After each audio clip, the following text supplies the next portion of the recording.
As Starship Super Heavy evolves, the test facility at Massey's also continues to be upgraded. The flame trench buckets are on the move at Sanchez, we say goodbye to the Stargate building at the build site, and the methane pump farm construction is finally underway at the launch site.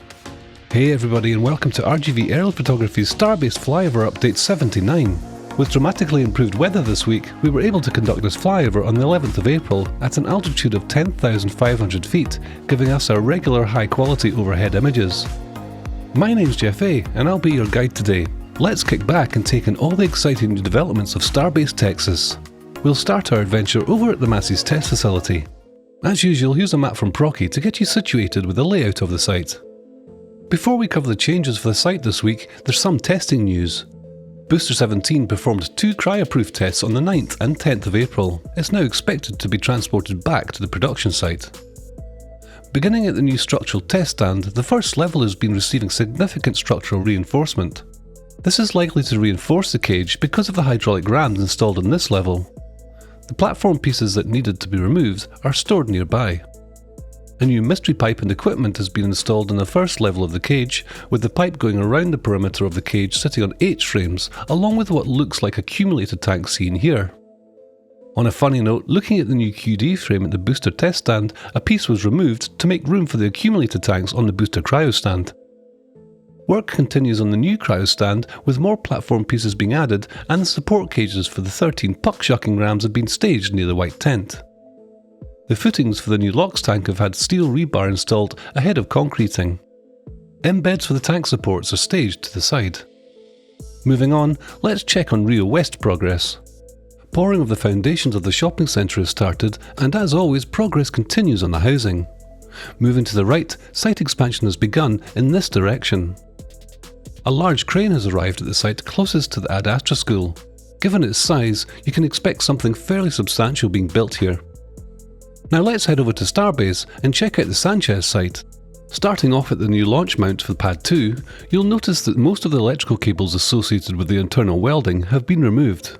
This is a good indication that the main superstructure has been fully welded. This only leaves the subsystems to be finalised. These brackets near the boundary look a lot like the ones holding the Pancake's water delivery manifold seen here in a previous week's ground photo. Could this mean we may see more plumbing around the perimeter? Moving to the flame bucket construction area, you can see that one of the halves is loaded onto an SPMT. Later that day, they would both make their way to the launch site. Here's a clip from Sean Giesler of the move, and be sure to give him a follow on X. This close-up really shows the scale of all things Starbase related. Back in the air now, and you can see the crew working on the last 4 water pipes to fit into the gaps left for the lifting slings. Over by Highway 4, more of the new clamp-style arms for the booster transport stand have arrived. With an excess amount of them delivered, it is safe to say that the remaining transport stands will eventually be retrofitted as the new Block 2 boosters start to appear. A new Star Factory stand has been fabricated with parts staged nearby for more of them to be built. One of the large factory jigs and the 6-armed lifting jig from last week have moved to the factory, and 2 9-metre rings have been constructed. One of them has lead-in type wedges. A little more progress can be seen on the ship quick disconnect arm with a platform attached to the interior. Remember, the arm is laying on its side when you are trying to visualize the platform's functionality. There are a couple of trailers with green pipes heading to the launch site. If you look closely, 2 more booster transport stand clamp arms can be seen in the background. Closer to the rocket garden, the water treatment plant is undergoing an expansion. A new slab has been laid for the new settling tank on the low loader trailer nearby. Drainage work at the end of Remedios Avenue continues with fresh gravel laid down ahead of more concrete. The small strip of land along the street from Highway 4 to the rocket garden is the last major drain system to be upgraded. At the parking garage, crews are levelling the land at the edge of the street. This work has blocked off the main vehicle entrance. If you take a quick look around the front of the building, you can see a new main entrance. Do you think that this will be a temporary entrance with the Giga Bay being built right up to the garage? Or maybe they will leave a small gap between the 2 buildings? Let us know your thoughts in the comments. Before moving on to the destruction taking place next door at the build site, we would like to thank all of our YouTube and Patreon members. Remember, all of the Patreon members get to participate in our show and tell sessions on the same day as each flight. Here, you can join in the discussions and ask your own questions. YouTube members also get to watch and listen in with a live chat function. Let's take a few seconds to look over the latest map to familiarise yourself with the various buildings around the site. You can see how SpaceX is continuing to expand these facilities to improve vehicle assembly capacity. The most obvious sign of the expansion this week, ironically, is the demolition of Stargate and the deconstruction of High Bay to make room for the new proposed Giga Bay. For all you deconstruction watchers, here's an amazing clip of the demolition work by one of the excavators that was filmed by Sean Giesler. Be sure to show some support and give him a follow over on X. During this flyover, the only thing left of Stargate was the elevator, which was torn down just after this flyover on the 12th. The Merlin and Raptor engines that adorned the main entrance were seen departing a couple of weeks ago, and the Tesla charging stations have also been removed. Continuing with the deconstruction theme, large sections of the high bay walls are being lowered by the crane. Looking closer at the interior of the bay, you can see how rusty or dirty the walls have become during its short but eventful life.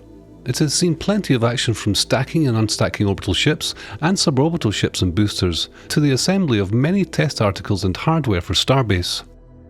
To wrap up the preparations of the new Giga Bay, the upper section of the wall between the factory and the wedge area is being reinforced and will eventually be a parapet wall similar to the one nearby. The booster transport stand can be seen in the old ring yard after moving Booster 15 from the Rocket Garden to Mega Bay 1 on the 10th of April. The booster was placed on the centre stand with Booster 14 to its left and Booster 16 to its right. As you saw earlier, Booster 17 remains at Massey's. The new Block 2 test article, aka the contraption, is still on the turntable in the front right corner. Over at Mega Bay 2, all 6 Raptors were seen entering the bay for Ship 35 on the 11th and 12th of April. You can see them here in this clip from Lab Padre's Rover 1 camera, compiled by Vix and stitched together by Stephanie B. This diagram in this post from Rhino on X is of the engine numbers thanks to the Ring Watchers and Lab Padre cameras. Ship 36 still remains untiled, and we speculate that the tile crew are waiting for critical data from the upcoming Starship flight. Ship 37 is in its final stages of stacking, with only the centre and vacuum Raptor downcomers and the aft section to be installed. Around behind the Star Factory, new aft flats have been staged on these racks, and the forward flat previously seen has disappeared. Moving further along, you can see more concrete broken up. This large area could possibly be for a new receival station or even a new bakery. Let us know what you think it may be in the comments below. At the St. Martin's Boulevard ring yard, skips and old factory looking parts and packaging for possible new parts can be seen. This could indicate retooling areas of the factory for Block 2 and 3 vehicles. Around the Highway 4 side of the office building, you see the removal of more fascia panels. The ones removed are laying on the ground here. The reason for this is unclear. Heading over to the village side, there is a new gateway under construction on Meme Street and provisions for an additional one on Esperson Street. This will restrict access to the village from this side. To complete the gated effect, we may see one more set up on LBJ Boulevard in the future. Some more final touches are being added to the sushi bar on St. Jude Street. As we look around the village, you'll note that more vacant blocks are being prepared and receiving new house footings. To finish off the build site this week, in the interest of locals' privacy, we will take one last view of the pool area. It is looking like a welcome retreat from the hot southern Texas weather. Nearby, you can see that there are still no signs of a separate rec building, though we are expected to see one sooner or later. Let's fly on over to the launch site now to see this week's developments there. Before we begin, here's this week's labelled map. The flame trench is getting closer to breaking ground level and rising from the excavation. Beginning at the flame trench, this top-down view shows us the progress reported last week, as well as the final main pour of the ramp slope on the southeastern exit. A short area at the top of each exit remains to be poured. Looking closely at the northwestern face of the ramp, the purpose of the plywood cover became clear, as they were not just to form the surface, but they were used to orient a gridwork of steel studs in the concrete. This appears to suggest the concrete surface will ultimately be covered with metal plates and welded to these embeds. The stacking of the centre section of the trench walls are now 4 panels tall, with the centre panels including ones with cutouts for the deluge pipes. With them stacked, the gantry side wall was now ready for filling with concrete. On April 14th, approximately 90 concrete trucks were delivered over a 10-hour period. Stay tuned next week to see if one of the speed core panels was filled, or if the space between the panels and sheet piles was also filled. In the centre of the trench, the cross beam has been lifted into place across the 5 support frames. Below, metal walkway grating has been installed for access to the underside of the flame diverters. On Saturday, April 12th, the two halves of the flame diverter were lowered into the flame trench, wasting no time following their transport the night before. This clip is from La Padre's cameras and once again compiled by Vix on X. Along the perimeter of Pad B, dozens of additional wall panels have been delivered. Now that the concrete has been largely finished, the wall panels on the slopes can be installed.